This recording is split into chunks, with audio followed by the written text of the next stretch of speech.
Yo yo yo, halo semuanya, selamat datang kembali di channel Randy Story. Di sini kita akan melanjutkan kembali perjalanan Raon di sebuah desa bernama Cebu. Sebelumnya, Raon sedang membahas tentang Magic Stone yang ada di desa bersama dengan kepala desa. Kemudian tiba-tiba Eden dengan pangkat yang lebih tinggi dari Green War Demon yang disebut dengan Blood Rapping pun muncul. Lalu Raon pun saat ini sedang berusaha melawan Blood Rapping dan sempat terpukul mundur dan menerima luka yang cukup parah. Nah, apakah Raon bisa membalikkan keadaan dan mengalahkan Blood Rapping atau tidak? Tanpa banyak basa-basi lagi, kita langsung aja masuk ke dalam ceritanya. Setelah Raon tahu kalau teman-temannya datang ke tempatnya, Raon pun langsung menitipkan kepala desa kepada Buren dan menyuruh mereka untuk pergi dari sana bersama dengan kepala desa ke tempat yang aman. Tapi sebelum mereka pergi, Blood Rapping pun langsung mengeluarkan tekanan yang luar biasa kepada mereka, yang membuat semuanya jadi susah bernapas dan rasanya seperti paru-paru mereka mau hancur. Selain itu, Blood Rapping juga merasa sedikit kecewa kepada mereka, karena bagi orang yang mengemban nama Jayheart, mereka tidak bisa menahan tekanan dari dirinya. Lalu Raon pun berteriak kepada mereka supaya mereka sadar, jika mereka tetap diam saja seperti patung, maka mereka semua bisa mati sia-sia. Oleh karena itu, Raon pun memerintahkan semuanya untuk memfokuskan auranya untuk bertahan dari tekanannya. Raon juga memerintahkan Buren untuk segera kembali ke desa untuk menyelamatkan para penduduk. Sementara itu, Runaan dan Martha diperintahkan untuk mundur dan bersiap memberikan bantuan. Selain itu, ada satu hal lagi yang Raon sampaikan kepada mereka bertiga, yaitu jangan sekali-kali mereka berpikir untuk menghadapi Blood Rapping secara langsung. Jadi coba amati saja situasinya dengan teliti. Raon juga mengingatkan mereka dengan perkataan Rimmer, di mana mereka harus berjuang melewati batasan dan inilah saatnya mereka melewati batasan tersebut. Mendengar semua ucapan Raon barusan, Blood Rapping pun menertawakan hal tersebut, karena melampaui batas saja masih belum cukup untuk mengalahkannya. Setelah itu, Raon pun berpikir kalau di belakang mereka itu ada para anggota pelatihan dan penduduk desa. Jadi begitu Raon kalah, semuanya pasti akan berakhir. Oleh karena itu, Raon pun saat ini sedang memikirkan cara menemukan celah untuk menyerang dan memenggal leher Blood Rapping. Mau bagaimanapun, Raon harus melakukannya meskipun mustahil seperti sedang berdiri di hadapan jurang tak berdasar. Di kehidupan Raon sebelumnya, Raon pasti akan kesulitan melawan Blood Rapping apalagi sekarang. Kemudian Blood Rapping pun langsung maju untuk menyerang Raon karena Raon hanya diam saja. Karena Blood Rapping lebih cepat dari sebelumnya, Raon pun merasa terkejut dan refleks mengeluarkan 10,000 Flame untuk bertahan. Namun hal tersebut bisa ditembus oleh Blood Rapping dengan mudahnya, hingga akhirnya Raon pun harus menahan serangan tersebut. Menahan serangan tersebut ternyata tidak mudah bagi Raon, sehingga Raon pun harus menghindari serangannya itu. Untung saja Raon berhasil mengubah lintasan serangan Blood Rapping sehingga Raon bisa menghindar. Jika Raon tidak bisa membaca alur serangannya dengan Ring of Fire, maka Raon pastinya sudah mati. Setelah serangan barusan, Raon pun berpikir untuk mundur dulu, tapi Raon masih belum bisa melakukannya. Selain itu, Raon juga membutuhkan anggota yang lain untuk menyaksikan pertarungannya melawan Blood Rapping, supaya pertarungannya itu bisa diobservasi karena itulah satu-satunya cara untuk selamat. Lalu Blood Rapping pun mulai menyerang Raon kembali, tapi Raon masih bisa menghindari serangan tersebut. Blood Rapping sangat senang sekali melawan Raon karena kekuatan Raon tidak hilang hanya dengan satu serangan Blood Rapping. Blood Rapping juga jadi penasaran bagaimana Green War Demon bisa kalah melawan Raon. Tapi setelah melihat kekuatan Raon, semuanya jadi masuk akal. Meski begitu, Blood Rapping masih sedikit kecewa dengan Raon karena auranya itu adalah api, sebab api itu tidak mempan terhadapnya. Hal tersebut bisa terjadi karena efek dari helm yang dipakai oleh Blood Rapping yang memberikan trait Ogre. Ogre adalah monster yang kebal terhadap api. Bahkan dengan banyaknya panah api yang menembus tubuhnya pun dirinya masih bisa bergerak bebas tanpa kesulitan sedikit pun. Karena Raon pun tahu dengan hal tersebut, Blood Rapping pun berkata, seharusnya Raon tahu tidak peduli berapa banyak aura yang Raon keluarkan, itu tidak ada apa-apanya bagi Blood Rapping. Raon pun menjawab, kalau api itu sia-sia saja, Raon hanya perlu menggunakan hal lain. Lalu Raon pun langsung mengubah auranya menjadi Frost Aura yang membuat Blood Rapping sedikit terkejut. Blood Rapping sangat terkejut karena tidak mengira anggota pelatihan seperti Raon bisa menggunakan aura elemental dan aura blade di usianya yang masih sangat muda. Oleh karena itu, Blood Rapping pun sekali lagi bertanya sebenarnya siapa Raon itu. Raon pun menjawab kalau Blood Rapping tidak perlu tahu karena nanti juga Blood Rapping akan mati di tangan Raon. Mendengar omong kosong Raon tersebut, Blood Rapping pun langsung menyerang Raon lagi dan di sini Raon juga sama-sama maju untuk menyerang. Akibat serangan mereka barusan, ledakan pun terjadi kembali. Sementara itu Buren dan anggota yang lainnya pun akhirnya datang kembali ke tempat Raon. Setelah datang dan melihat kembali pertarungan Raon melawan Blood Rapping, Buren pun terkejut lagi karena aura yang digunakan Raon itu bukanlah api yang biasanya, melainkan es yang berarti Raon itu memiliki dua macam aura. Selain itu, Raon juga menggunakan Aura Blade di saat yang bersamaan. Dengan begitu, level Raon saat ini itu adalah Sword Expert. Martial artis dari seluruh dunia terbagi menjadi beberapa tingkat kekuatan. Tak peduli apa senjata mereka, mau itu pedang atau yang lainnya, mereka tetap akan dikategorikan berdasarkan tingkat penguasaan aura mereka. Mereka yang baru saja mulai mempelajari aura disebut beginner. Mereka yang sudah terbiasa dengan aura dan bisa menggunakannya tidak hanya pada tubuh mereka sendiri tapi juga senjata mereka disebut sebagai aura user. Dan ketika aura user mengasah kemampuan mereka sampai bisa mengeluarkan aura pada senjatanya yang biasa disebut sebagai aura blade, maka mereka telah mencapai aura expert. Dengan kata lain, saat ini Raon benar-benar sudah berada di level Sword Expert karena dapat menggunakan aura blade. Sementara itu, Buren saat ini sulit untuk mempercayai apa yang sedang dirinya lihat, di mana Buren melihat Raon bisa melawan Blood Rapping 1 lawan 1 yang katanya berada di puncak level expert. Meski Raon bisa 1 lawan 1 melawan Blood Rapping, tapi di sini Raon hanya menggunakan kekuatannya untuk bertahan saja dan belum berhasil memberikan luka berat pada Blood Rapping. Memang benar jarak antara kekuatan mereka itu tidak bisa dihiraukan. Jadi tidak heran juga Raon hanya menggunakan kekuatannya untuk bertahan. Lalu seketika Raon pun melihat ke arah Buren. Dan Buren pun menyadari kalau tatapan Raon itu adalah sinyal bahwa dirinya akan membuat celah untuk serangan kombinasi. Buren bisa mengetahui syarat tersebut karena Buren sudah menghabiskan banyak waktu bersama di pelatihan. Di sisi lain, Martha dan Nuran juga sama-sama mengerti dengan tatapan Raon barusan. Setelah itu, Raon pun langsung menyerang Blood Rapping dengan pros auranya untuk menahan pergerakan dari Blood Rapping dan memerintahkan teman-temannya untuk langsung menyerang. Lalu tanpa ragu teman-temannya pun langsung maju untuk menerjang Blood Rapping karena Raon sudah membuat celah. Martha dan Buren juga merasa kalau serangan mereka kali ini akan berhasil dan membuat mereka menang. Namun sayangnya tidak semudah itu karena ternyata Blood Rapping sudah menunggu hal tersebut dari tadi. Lalu Blood Rapping pun mengeluarkan auranya dan membuat semuanya terpental dan gagal menyerang Blood Rapping lagi. Menyisakan Raon saja yang masih bisa berdiri di hadapan Blood Rapping. Selain itu, Blood Rapping juga merasa senang karena dirinya tidak perlu mencari mereka satu persatu, karena mereka malah membuatnya menjadi mudah dengan maju secara bersamaan. Blood Rapping juga berkata, kalau melihat orang yang harapannya hilang dan jadi putus asa juga adalah sesuatu yang tidak pernah membuat Blood Rapping bosan.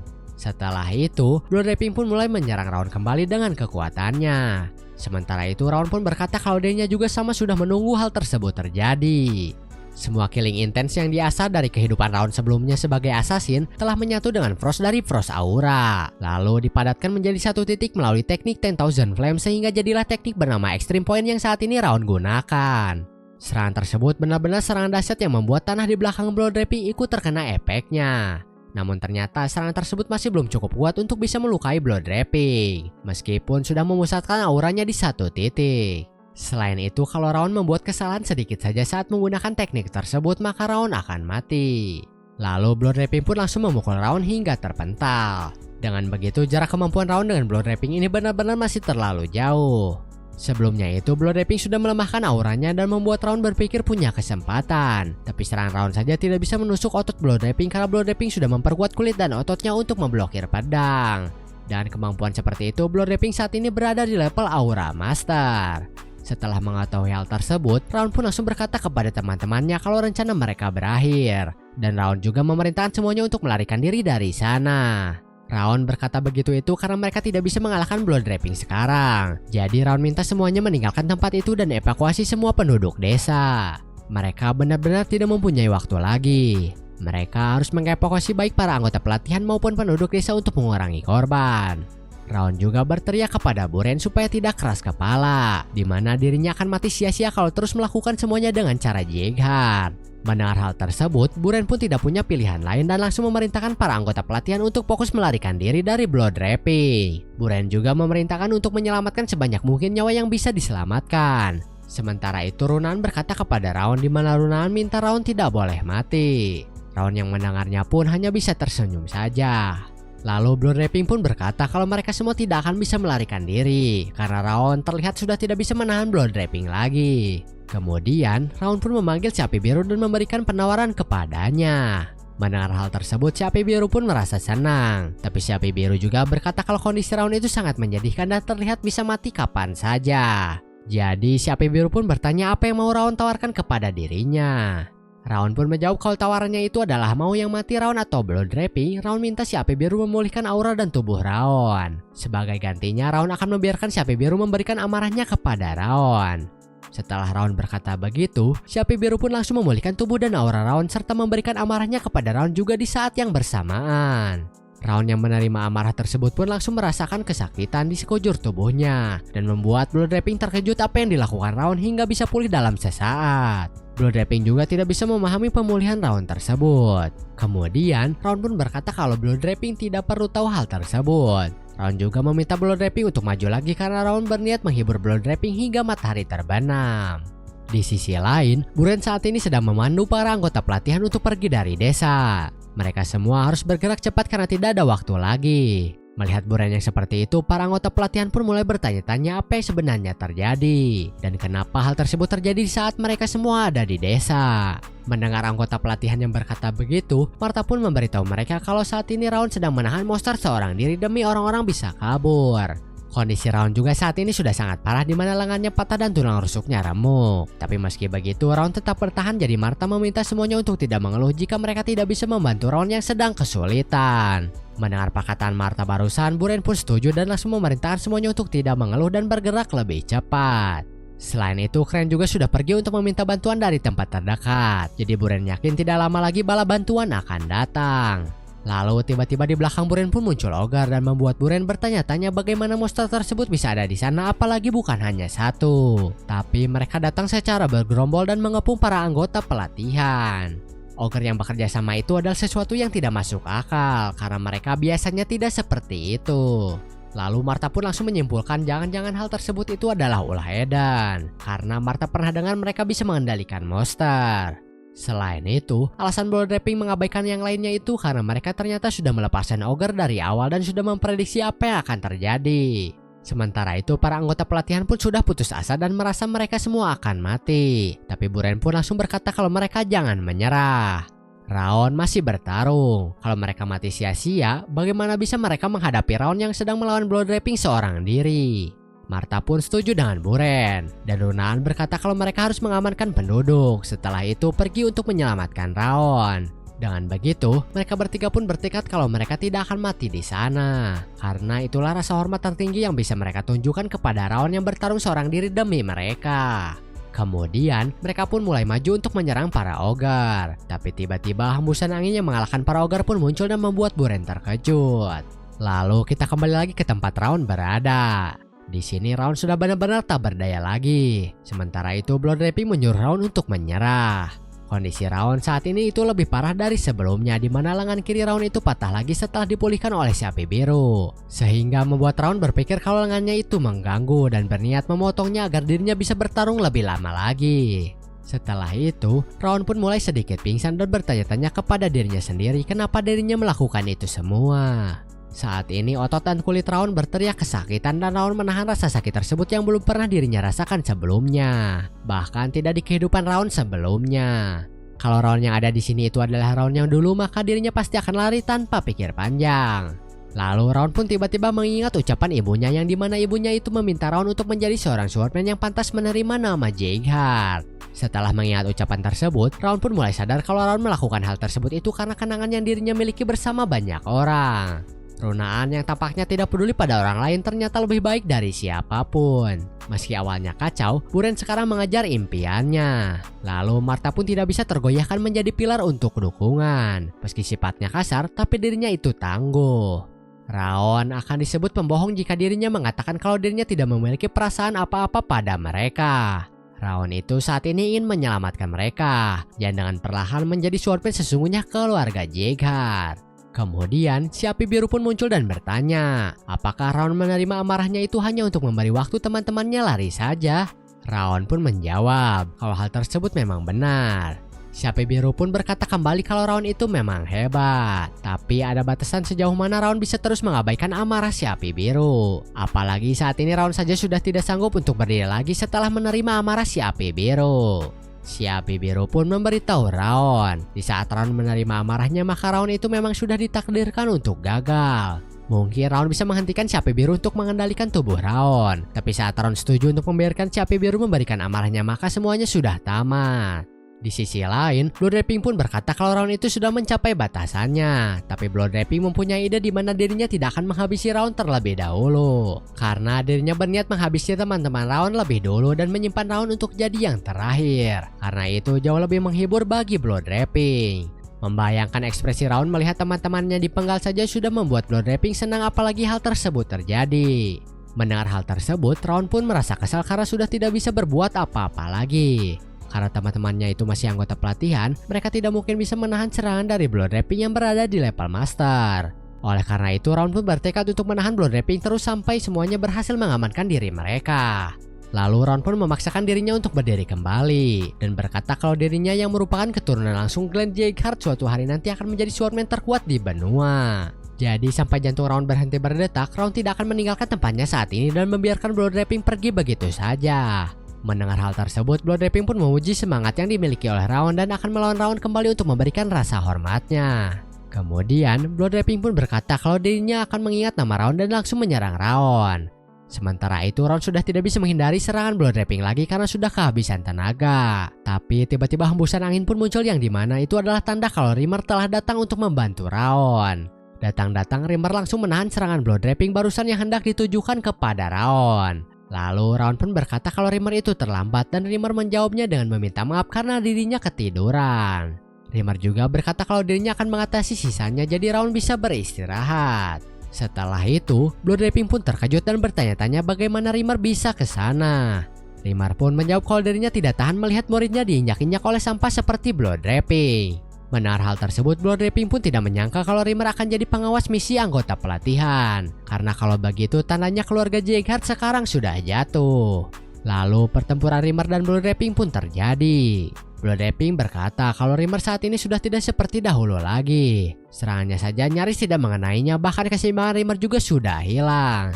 Oleh karena itu, Blood Rapping pun bertanya, apakah rumor bahwa dantian Rimmer hancur dan membuat Rimmer lumpuh itu benar atau tidak? Rimmer pun menjawab kalau itu hanyalah rumor belaka. Kenapa Blood Rapping percaya dengan rumor seperti itu?